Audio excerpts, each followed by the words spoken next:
Can you have a deep chemical peel at the same time as a facelift? Hi, I decided to have a facelift and have my severely hooded upper eyelids removed. I have some very deep acne scars and wrinkles that I feel only a deep chemical peel will remove. My doctor said it's not a good idea to have them done at the same time, but I have seen photos here that seem to show people having both procedures done together. Is it possible to have a facelift and deep chemical peel done together? If not, is it better to have the peel before or after the facelift? Thank you. Thank you for your question. You've submitted this question without photos, but you're asking essentially a simple, straightforward question. Can you address deep wrinkles and acne scars with a procedure like a deep chemical peel at the same time as a facelift? Now, you've already seen a doctor who is going to be doing the facelift, and this doctor is advising you not to do both procedures at the same time. And in your research, you're seeing that there are people who are getting comparable procedures done at the same time, where they're having a chemical peel or a laser at the same time as a facelift. So which leaves you wondering, can it really be done?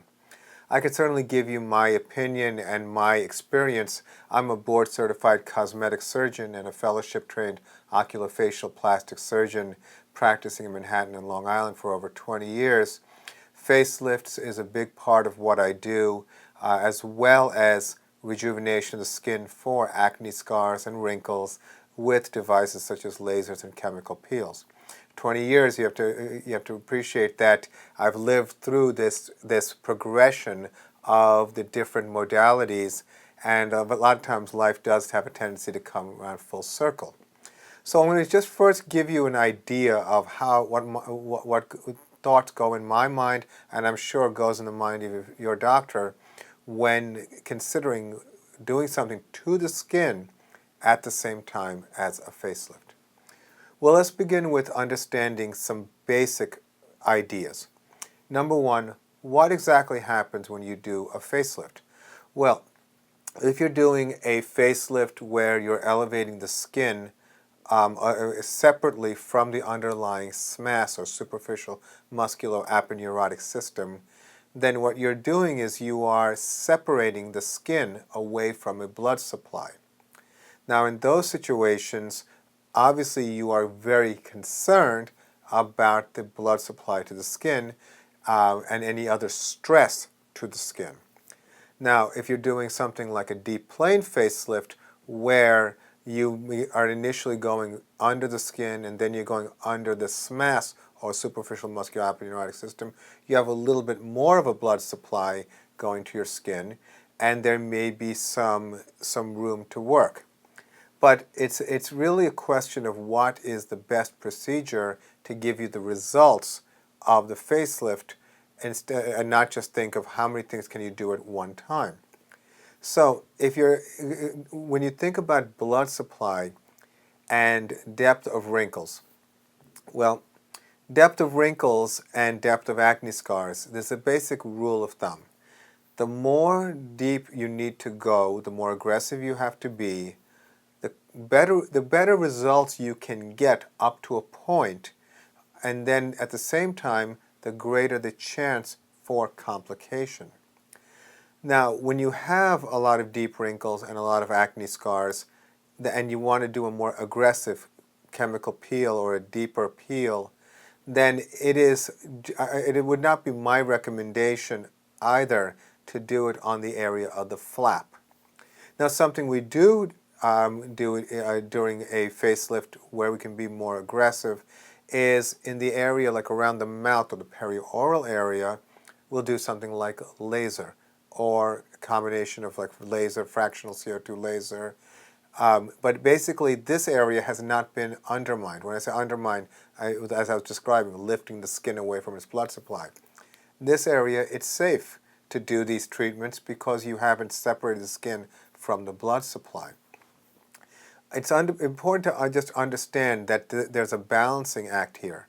And one of the reasons why I think your doctor may be hesitant is that something that I've observed, and I'm sure other experienced cosmetic surgeons have similar observations, is that as people get older, a lot of times the acne scars start to look deeper.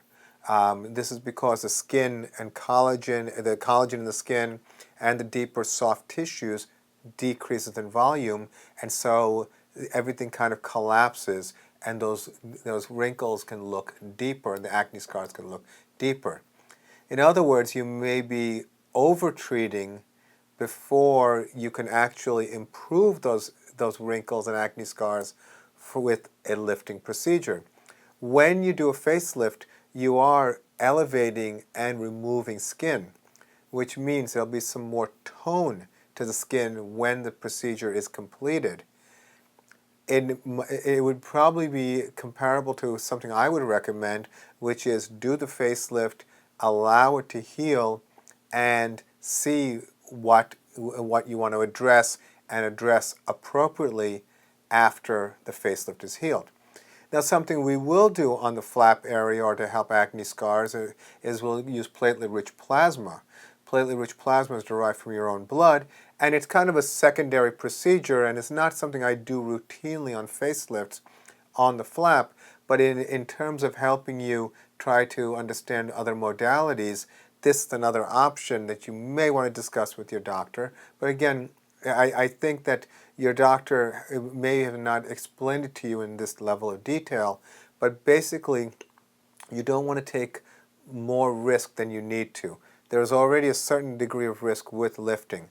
And even though you can laser the flap and you can do chemical peel on the flap, you have to be intrinsically more conservative, because if the skin gets compromised, then you lose the skin.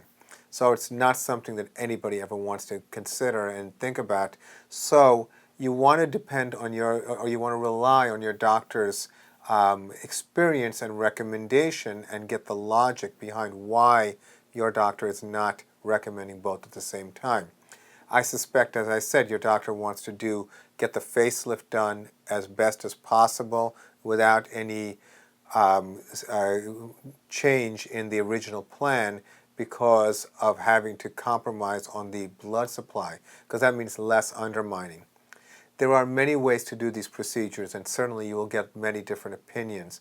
But once you found a doctor you trust and you feel good is going to guide you, then maybe you should just follow that doctor's advice. So I hope that was helpful. I wish you the best of luck, and thank you for your question.